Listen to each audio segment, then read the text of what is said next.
This is a single arm seated cable row with a lat bias. This variation is designed to place the majority of tension onto your lats while reducing upper trap and mid-back engagement. A lat bias single arm seated cable row primarily emphasizes your latissimus dorsi, aka your lats, with help from your teres major, rear delts, mid traps, biceps. A lat bias just means that we're putting the majority of the tension onto your lats, but it doesn't mean that we're turning off your other back muscles or your arms. You will still use your biceps and your upper back to assist.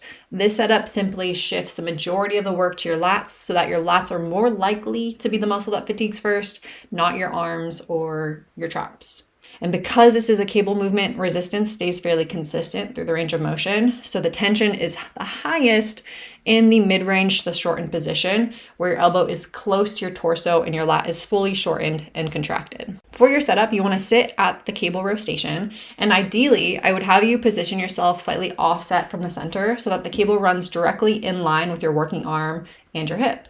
So if your left arm is working, you would scoot to the right side so that the cable runs directly through your left wrist, elbow, shoulder, and down towards your left hip. But if this feels silly or awkward to you, you don't have to do it and you can just sit centered. That's totally okay. But the most ideal setup for a lat bias is shifting off to one side to better align the fibers. Once you're seated, you want to place your working side foot firmly on the platform. Your opposite foot can be grounded to create a stable, triangle base.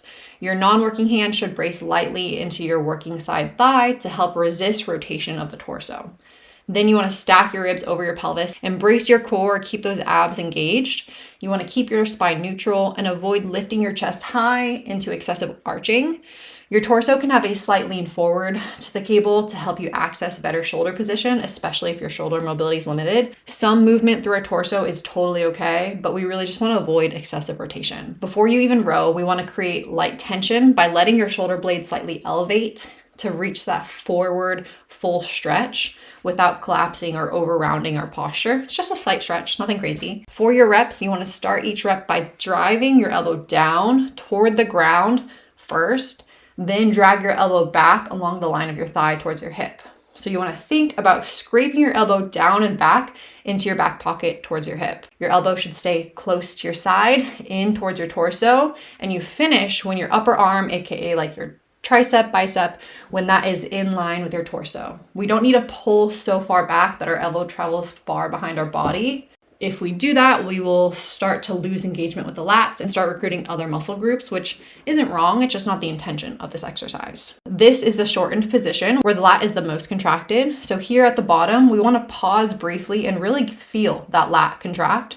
Your shoulder should feel like it's being pulled down towards your hip and we're not letting it shrug upward and getting kind of turtlenecked. From this bottom position, we just want to simply reverse the path to return back to that stretched, lengthened position. You want to let your elbow travel forward along that same line, allowing your shoulder blade to gently reach forward to get a full stretch on that lat at the top while keeping your ribs stacked and that core nice and braced and engaged. The main key is that we just want to move with control in both directions. We want to avoid jerking the weight and we want to avoid slamming and just falling forward. The goal is tension on the lat and not just moving the weight and checking the box for the day. We want to invest that time in the gym wisely by really owning and controlling the movement.